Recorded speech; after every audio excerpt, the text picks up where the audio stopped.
से होते हुए अपने माधोपुर गांव लौट रहे थे। रघुवीर बहुत डरा हुआ था। अरे भाई, क्या हुआ रघुवीर? जैसे जैसे हम अपने गांव की ओर बढ़ रहे हैं, वैसे वैसे तुम्हारे चेहरे पर डर क्यों झलक रहा है? अरे मैंने तुमसे कहा था ना मेरे मित्र कि हमें जंगल के इस रास्ते से अपने गांव नहीं जाना चाहिए भाई। अरे क्या तुमने सुना नहीं कि पिछले काफी समय से इस जंगल में एक इच्छाधारी नाग का शासन है, जिसे नागराज कहते हैं। वो इंसानों का दुश्मन है और नागलोक के अलावा पृथ्वी लोक पर भी शासन करना चाहता है। हे भगवान, भोलेनाथ भोलेनाथ भोलेनाथ, तुमको पता है वो मनुष्यों को देखते ही मार डालता है। ये सुनकर बलबीर हंस पड़ा। अरे नागलोक और नागराज सब बकवास बातें हैं मित्र। अगर सच होता तो नागराज अब तक तो गांव की सीमा पर आकर सारे गांव को खत्म कर चुका होता है। तभी सारा जंगल एक विचित्र आवाज से गूंज उठा।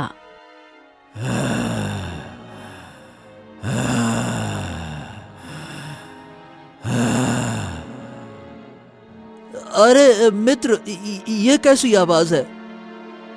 अरे अपने कदम तेजी से बढ़ा। भोलेनाथ भोलेनाथ भोलेनाथ, हे भोलेनाथ हे भोलेनाथ। अरे लगता है कि नागराज यहीं आने वाला है। जल्दी जल्दी चलो, जल्दी जल्दी। भोलेनाथ भोलेनाथ। अगले ही पल रंग बिरंगी चमक के साथ वहां पर एक नाग प्रकट हो गया और कुछ ही देर में वो नाग एक मनुष्य में परिवर्तित हो गया। वो देखने में बड़ा ही भयानक था। वो लाल आंखों से रघुवीर और बलवीर की ओर देखते हुए बोला, सब जानते हैं कि इस जंगल पर नागराज का शासन है। इसके बाद भी मरने के लिए तुम यहाँ चले आते हो और बाद में मुझे दोष देते हो कि नागराज ने मनुष्यों को निर्दयता से मार डाला। इतना कहकर वो फिर से सर्प बन गया और दोनों को डसकर उन्हें चीरता हुआ वहीं मृत कर गया। उनके मुंह से झाग निकलने लगे। अगले दिन उनकी मौत के चर्चे माधोपुर गांव में हो रहे थे। गांव में सन्नाटा छाया हुआ था। गांव का मुखिया क्रोधित अवस्था में गांव वालों से बोला, अरे बस बहुत हो गया। इस नागराज ने जीना हराम कर रखा है। अरे कोई भी मनुष्य अगर उसके जंगल से होकर दूसरे गांव या राज्य जाता है तो वो उसे बेरहमी से मार डालता है। हाँ, ये बात तो है, लेकिन हम उसका क्या बिगाड़ सकते हैं मुखिया जी? अरे क्या बिगाड़ सकते हैं भाई? हमें किसी साधु महाराज की मदद लेनी होगी। चलो, हमारे गांव की सीमा के निकट जो साधु महाराज तपस्या करते हैं उनसे नागराज का समाधान पूछते हैं। चलो। मुखिया कुछ गांव के अन्य लोगों को लेकर साधु के पास गया। सारी घटना बताते हुए बोला, प्रणाम साधु महाराज, कृपया करके हमें इस नागराज से मुक्ति दिलाइए। बहुत परेशान कर रखा है इसने। साधु ने रहस्यमयी अंदाज में आंखें बंद की और कहा, ओम। नागराज का अंत तुम्हारे गांव के एक मनुष्य के हाथों लिखा है, परंतु उसमें अभी समय है। इसलिए तुम सबकी भलाई इसी में है कि जब तक सही समय नहीं आ जाता तब तक कोई भी गांव वाला नागराज के इलाके में ना जाए। ये सुनकर मुखिया क्रोधित हो गया। अरे साधु महाराज, ये क्या बात हुई?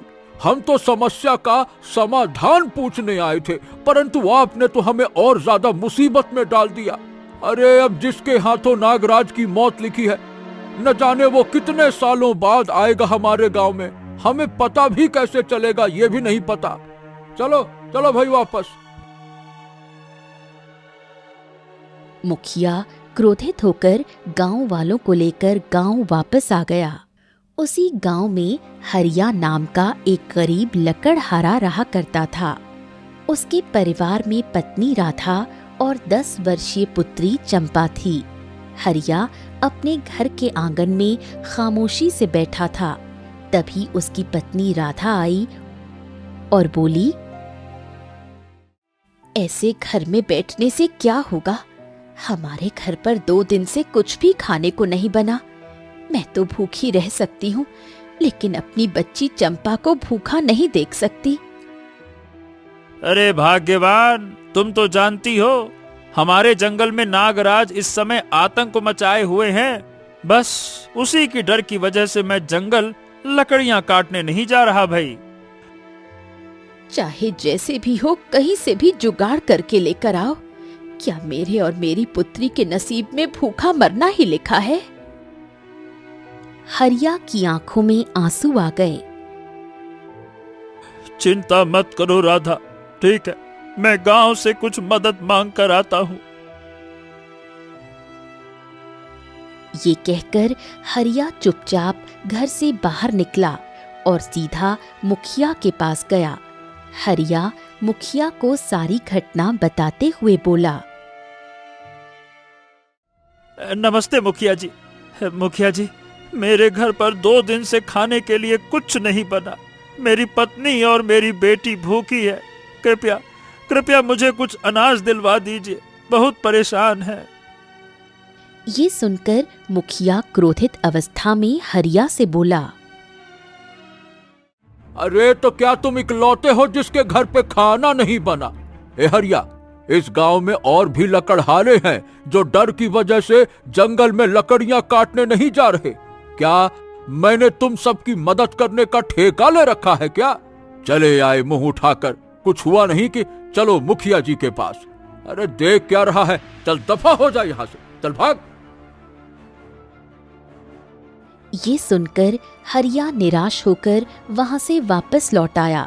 उसने धीरे धीरे गांव के सभी लोगों से मदद मांगी, परंतु किसी ने उसकी मदद नहीं की। निराश होकर हरिया अपने घर वापस आ गया। हरिया की आंखों में आंसू थे। राधा सब कुछ देखकर समझ गई।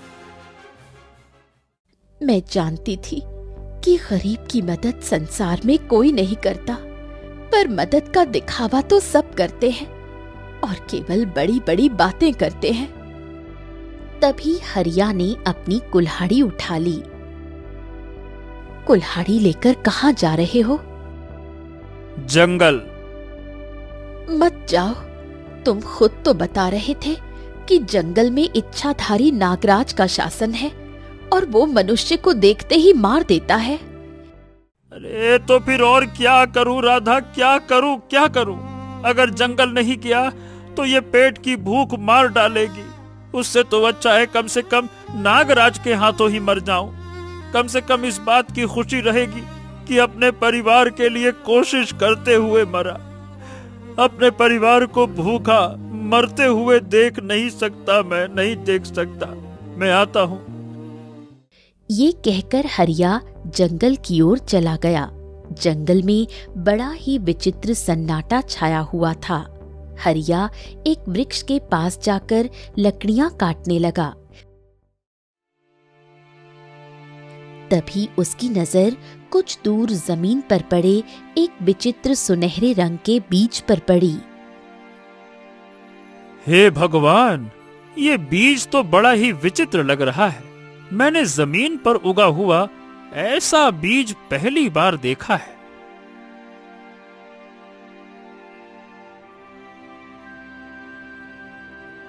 हरिया वहां गया और बीज को जमीन से उखाड़ लिया। तभी जंगल अजीब सी विचित्र आवाजों से थर्रा उठा। हरिया डर गया और कहा, अरे ये तो नागराज के ही आने का संकेत है। जितने भी गांव वाले जंगल से सुरक्षित भागकर आए थे, उन्होंने यही बताया कि नागराज के आने से पहले जंगल विचित्र आवाजों से थर्रा उठता है। हे भगवान, मुझे यहाँ से भागना चाहिए। हाँ, अरे भागता हूँ। अरे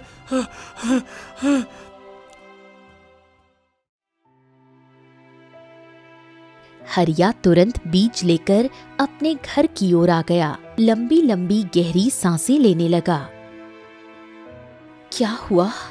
तुम इतने डरे हुए क्यों हो? हरिया सारी घटना अपनी पत्नी राधा को बताता है और बीज दिखाते हुए कहता है, हाँ, अरे राधा, मैं अरे तुम ये देखो, तुम ये देखो, मुझे जंगल में बीज मिले। न जाने क्यों ये बीज बड़े ही विचित्र हैं। ये आम बीजों के आकार से काफी बड़ा है। देखो।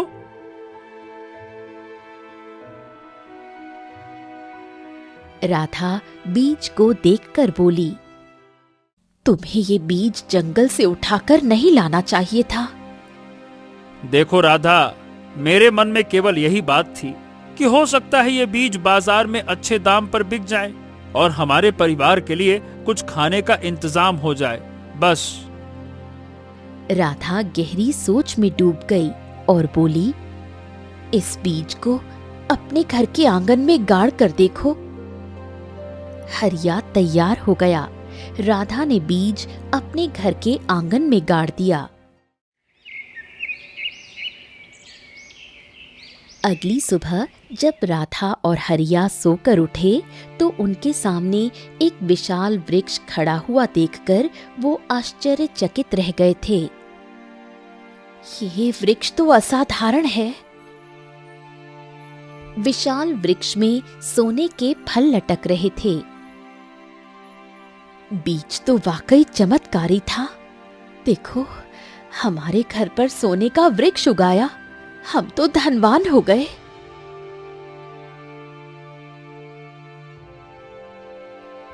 तभी चंपा आती है। पिताजी, मुझे बहुत तेज भूख लगी है। क्या हम इस वृक्ष से फल तोड़कर खा सकते हैं? हाँ हाँ, क्यों नहीं मेरी बेटी, रुक जा, मैं अभी फल तोड़ता हूँ। ये कहकर हरिया एक फल तोड़कर अपनी बेटी को दे देता है। चंपा तुरंत फल खा जाती है। अगले ही क्षण उसका पूरा शरीर सोने की किरणों से चमकने लगा और वो अपने पिता से बोली, मुझे बड़ी ही विचित्र शक्ति महसूस हो रही है पिताजी। ये देखकर हरिया आश्चर्यचकित हो गया और बोला, हाँ, हो सकता है बेटा, जो तुमने फल खाया है ना, उससे तुम्हें शक्ति मिल गई हो। हमको ऐसा लगता है राधा कि ये पेड़ जादुई है। अगर ऐसा है तो मैं भी ये फल तोड़कर खाऊंगी। राधा एक फल तोड़कर खा गई और हरिया ने भी खाया, पर उसे और हरिया को कुछ भी नहीं हुआ। ना मेरे शरीर से सोने की किरण निकली, ना तुम्हारे। हो सकता है इसमें कोई रहस्य छिपा हो जो किसी विशेष समय पर खुलता हो, पर जो भी हो, ये तुम्हारे भाग्य से मिला है। मेरी बेटी का पेट भर गया। मेरे लिए बस यही काफी है। उधर उसी जंगल के उस स्थान पर जहां से हरिया बीज उठाकर ले गया था, अचानक रंग बिरंगी चमक हुई और एक नाग प्रकट हुआ। वो अग्नि की लपटों में सर्प से मनुष्य के रूप में बदल गया। वो क्रोध से उस स्थान की ओर देखकर बोला, मैंने बरसों की तपस्या करके वो जादुई बीज यही बोया था। मेरी गैर हाजिरी में उस जादुई बीज को आखिरकार कौन ले गया? इतना कहकर नागराज ने आंखें बंद कर ली और कुछ सोचने लगा। कुछ दिन पहले नागराज नागलोक की गहराई में बैठा हुआ तपस्या कर रहा था। तभी वहां काला धुआं उठा और वो काला धुआं एक राक्षस की आकृति धारण कर गया। तेरी तपस्या सफल हुई। बोल, तुझे क्या चाहिए? मैं पृथ्वी लोक पर शासन करना चाहता हूँ। ठीक है, तेरी तपस्या से प्रसन्न होकर मैं पृथ्वी लोक के जंगलों में एक चमत्कारी बीज उगा दूंगा। उस बीज को तू जमीन से निकाल लेना और उसे बिल्कुल वैसे ही बो देना जैसे मनुष्य अपनी खेती में बीज बोते हैं। अगले दिन वहां पर एक सोने का वृक्ष आएगा और यदि उसका पहला फल तू खा लेगा तो तू बेहद शक्तिशाली बन जाएगा। पर याद रखना, यदि वो सोने का फल तुझसे पहले किसी मनुष्य ने खा लिया तो वो बहुत अधिक शक्तिशाली बन जाएगा। नागराज चौंक गया। ओ, तो क्या वो इतना शक्तिशाली हो जाएगा कि मुझे भी मार सकेगा? क्योंकि जहां तक मुझे जानकारी है, तुमने तो कहा था मेरी मौत किसी मनुष्य के हाथों नहीं हो सकती। मैं जानता हूं, मेरी बात सुन। तेरी मृत्यु किसी मनुष्य के हाथों नहीं होगी, बल्कि तेरे ही समुदाय के किसी एक प्राणी के हाथों होगी। मतलब नागलोक के किसी वासी से ही, किसी इच्छाधारी के हाथों। ओ, तो तुम्हें लगता है कि कोई मनुष्य जंगल में आएगा? मेरे डर के कारण अब कोई भी मनुष्य यहाँ भटकता भी नहीं है। और रहा सवाल मेरी मृत्यु का, मैंने नागलोक के सभी इच्छाधारी नाग और नागिन को अपनी जादुई शक्ति से मार दिया है। अब नागलोक में केवल मैं ही बचा हूं, नागराज। ओह, तो इसका मतलब ये हुआ कि कोई तो मनुष्य आया था और वो बीज तोड़कर ले गया। मुझे पता लगाना होगा कि वो कौन सा मनुष्य था जो बीज तोड़कर ले गया। नागराज ने आंखें बंद की और हरिया के घर पर सोने के वृक्ष को देखा। नागराज ने आंखें खोलकर क्रोधित होकर कहा, अच्छा, तो मेरा जादुई बीज माधोपुर के किसी घर में है। जो भी उस घर में होगा, मैं उस घर के किसी भी मनुष्य को जीवित नहीं छोड़ूंगा। इतना कहकर नागराज वहां से गायब हो गया। इधर हरिया के घर पर गांव के लोगों की भीड़ लगी हुई थी। मुखिया आश्चर्य से सोने के वृक्ष को देख रहा था। वाह वाह वाह, गजब भाई गजब। ए हरिया, एक ही रात में तेरे घर पर ये सोने का वृक्ष कैसे उगाया भाई? अब मुखिया जी बस यूं समझिए, हो गया सो हो गया। देखिए, इसकी गहराई में मत जाइए, समझिए भगवान की कृपा है। मुखिया क्रोध से बोला, अरे तो सीधे सीधे क्यों नहीं कहता? गोल गोल घुमा के तू यही कहना चाहता है ना कि तू बताना नहीं चाहता है ना? मुखिया गांव वालों से बोला, अरे चलो भाइयों चलो, हरिया के घर पर सोने का वृक्ष उगाया है, इसीलिए वो बहुत घमंडी हो गया है। चलो भाई चलो चलो।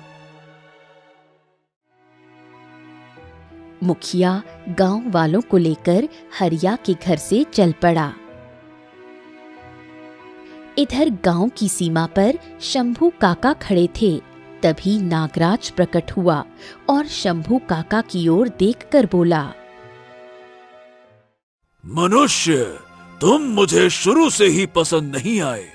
मैं तुम्हारे पूरे माधोपुर गांव को श्मशान बना दूंगा, क्योंकि तुम्ही में से किसी मनुष्य ने मेरा जादुई बीज उठा लिया है और उसे अपने साथ ले गया, और उसकी शक्ति की वजह से उसके घर पर सोने का वृक्ष उगा है। वो सोने का वृक्ष मेरा है, मेरा, मनुष्य का नहीं। इतना कहकर नागराज ने शंभू काका का गला पकड़ लिया। कुछ ही देर में शंभू काका का शरीर नीला पड़ने लगा और वो मृत अवस्था में नीचे गिर पड़ा। नागराज वहां से गायब हो गया। ये दृश्य दूर से शंकर नाम के एक व्यक्ति ने देखा। वो दौड़ते हुए मुखिया के पास गया और सारी घटना बताई। मुखिया जी, मुखिया जी, मुखिया जी, अभी शंभू काका को नागराज ने मार डाला और धमकी दी है कि वो पूरे गांव को नष्ट कर देगा। मुखिया चौंक गया। अच्छा, अब समझ में आया। ये हरिया ससुरा जंगल से नागराज का जादुई बीज ले आया और उसी की वजह से उसके घर पर सोने का वृक्ष उगा है। नागराज अब वो सोने का वृक्ष पाने के लिए पूरे माधोपुर गांव के लोगों को खत्म कर देगा। इससे अच्छा तो यही है कि हम मिलकर हरिया और उसके परिवार को ही खत्म कर डालें। चलो। मुखिया गांव के 2 लोगों को लेकर हरिया के घर पहुंचा। अरे देखते क्या हो, पीट पीट कर इस हरिया का बुरा हाल कर दो। ये नागराज का बीज चुरा कर लाया है, चोर कहीं का, मारो इसको। नहीं मुखिया जी, मैंने कोई बीज नहीं चुराया। मुझे तो बीज जंगल में मिला था। मूर्ख कहीं से नालायक, वो नागराज का बीज था, नागराज का। और नागराज अब सारे गांव को शमशान घाट बना देगा। गांव वाले हरिया को लाठी से पीटने लगे। तभी वहां हरिया की पत्नी राधा आ गई। मेरे पति को मत मारो। पर गांव वालों ने तरस नहीं खाया। तभी उनकी 10 वर्षीय बेटी चंपा आई और पिता को पिटता हुआ देखते ही वो गुस्से से चिल्लाई, छोड़ दो मेरे पिता को। चंपा के इतना कहते ही उसके शरीर से सोने की किरणें निकलने लगीं। जो लाठी और झाड़ू से हरिया को पीट रहे थे वो बिजली की रफ्तार से उछलकर पीछे गिर पड़े। मुखिया डर गया। हाँ, अरे बाबा रे बाबा, ए हरिया, ये तेरे बेटी में ये जादुई शक्तियां कैसे आ गईं?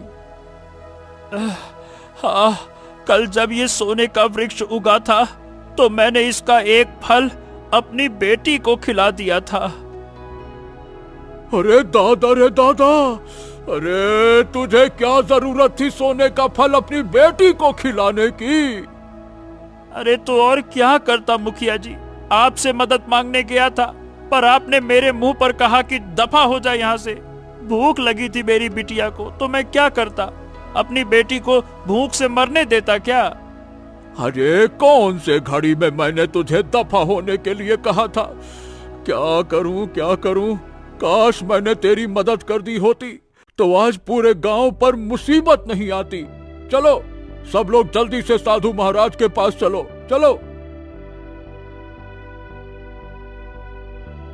साधु के पास पहुंचकर मुखिया ने सारी घटना बताई। साधु महाराज, हरिया की मूर्खता की वजह से सारा गांव मुसीबत में आ गया है। नागराज अपना सोने का वृक्ष वापस लेने के लिए जरूर आएगा। नियति को कौन बदल पाया है?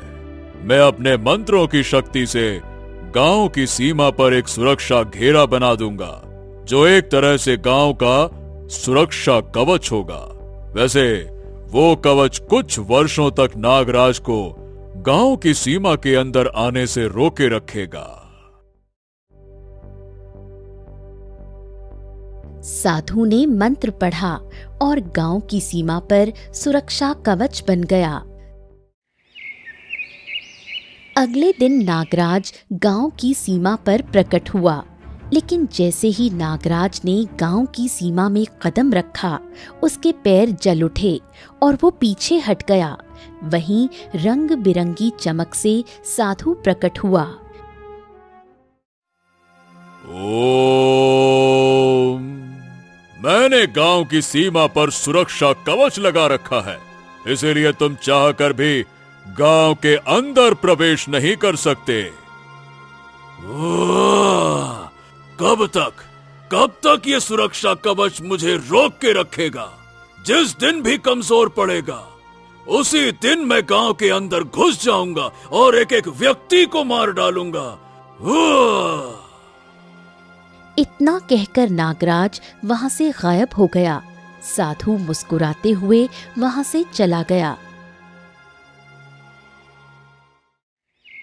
समय ऐसे ही बीतता गया और देखते ही देखते 10 वर्ष गुजर गए। चंपा अब 20 वर्ष की सुंदर जवान युवती बन चुकी थी। एक दिन चंपा गांव के बाजार से सामान खरीद रही थी। तभी वहां मुखिया आ पहुंचा। ए चंपा, गांव की सीमा पर विचित्र ध्वनि अब पहले से ज्यादा सुनाई देती है और मुझे लगता है कि साधु महाराज का सुरक्षा कवच कमजोर पड़ने लगा है। याद रखना चंपा, अगर नागराज गांव के अंदर आया और उसने लोगों को मार डाला तो उसका जिम्मेदार कोई और नहीं बल्कि तेरा पिता हरिया होगा। इतना कहकर मुखिया वहां से चला गया। चंपा अपने घर लौट आई और सारी घटना अपने पिता हरिया और माँ राधा को बताई। पिताजी, गांव वाले हमें दोषी समझते हैं। वो कहते हैं कि अगर नागराज गांव में आ गया तो सारी तबाही की वजह आप होंगे। ये सुनकर हरिया की आंखों में आंसू आ गए। उधर नागराज फिर से गांव की सीमा पर प्रकट हुआ। उसने मंत्र पढ़ा और इस बार सीधा गांव के अंदर प्रवेश कर गया। नागराज मनुष्य रूप में था और उसकी लाल आंखों को देखकर गांव में हाहाकार मच गया। वो सीधे हरिया के घर पहुंचा और सोने के वृक्ष को देखकर गुस्से से बोला, 10 वर्षों तक मैं इस सोने के वृक्ष को पाने के लिए तड़पता रहा। मैंने तपस्या करके राक्षस को प्रसन्न किया और तूने मेरा बीज चुराकर मेरी सारी योजना पर मिट्टी मिला दी। लेकिन अब सुरक्षा कवच टूट चुका है। अब मैं तुम सबको मार दूंगा और इस वृक्ष को लेकर पृथ्वी लोक पर शासन करूंगा। तभी चंपा गुस्से से बोली, मेरे होते हुए तू गांव के किसी भी व्यक्ति को नुकसान नहीं पहुंचा सकता। अरे बच्ची, तू मेरा कुछ नहीं बिगाड़ सकती। लेकिन तभी सोने के वृक्ष से रंग बिरंगी किरणें निकलीं और चंपा के शरीर पर पड़ने लगी। देखते ही देखते चंपा एक नागिन में परिवर्तित हो गई। ये देख नागराज चौंक गया। ये असंभव है ये। मैंने नागलोक की सारी इच्छाधारी नागिनों को मार डाला था। ये कैसे संभव हो सकता है? अगले ही पल नागिन रूपी चंपा ने नागराज के पैर में डस लिया। नागराज तड़पकर नीचे गिर पड़ा और फिर चंपा पुनः अपने रूप में लौट आई। हरिया और राधा स्तब्ध होकर ये दृश्य देख रहे थे। तभी मुखिया भी वहां पहुंचा। नागराज के मुंह से झाग निकलने लगे। अगले ही पल साधु प्रकट हुआ और बोला, नागराज, चंपा कोई साधारण लड़की नहीं बल्कि इच्छाधारी नागिन है। नागराज ने अविश्वास भरी नजरों से चंपा को देखा और मृत्यु शैया पर अपनी आंखें बंद कर लीं। उसके मरते ही वो फिर से नाग बना और जलकर राख हो गया। उसी क्षण सोने का वृक्ष भी एक साधारण वृक्ष में बदल गया। साधु महाराज, लगता है इस जादुई पेड़ की वजह से मुझ में नागिन बनने की शक्ति आई। तभी वहां एक युवक और एक युवती प्रकट हुए और बोले, नहीं, ये शक्ति पेड़ की वजह से नहीं आई। तुम तो पहले से ही इच्छाधारी नागिन हो। नहीं, मेरे माता पिता तो मेरे सामने हैं। नहीं चंपा, नहीं, हम तुम्हारे असली माता पिता नहीं हैं। बरसों पहले तुम हमें जंगल में मिली थी, हमारी कोई संतान नहीं थी, इसीलिए मैंने तुम्हें उठा लिया और अपनी बच्ची की तरह पाला। पर मुझे नहीं पता था कि तुम इच्छाधारी नागिन हो। हाँ, हरिया बिल्कुल सच कह रहा है चंपा। तभी वहां प्रकट हुए नाग और नागिन मुस्कुराते हुए बोले, चंपा, तुम हमारी संतान हो। नागराज ने नागलोक में आतंक मचाया था और लगभग सभी इच्छाधारी नाग नागिनों को मार डाला था। मैं गर्भवती थी और तुम्हें जंगल में जन्म दिया था, पर नागराज के डर से मुझे भागना पड़ा। बाद में हमें पता चला कि एक मनुष्य तुम्हें ले गया। तभी से हम तुम्हें देख रहे थे, क्योंकि हमें मालूम था कि नागराज की मृत्यु एक इच्छाधारी नागिन के हाथों होगी। साधु गायब हो गया। बेटी, अब चलो, अपने लोक लौटने का समय आ गया है। नहीं माँ, मेरे असली माता पिता भले ही आप हों, पर मेरी परवरिश इन मनुष्यों ने की है। मैं इन्हें छोड़कर नहीं जा सकती। कोई बात नहीं, जैसी तुम्हारी इच्छा, हम तुमसे मिलने आते रहेंगे। इतना कहकर वो दोनों गायब हो गए।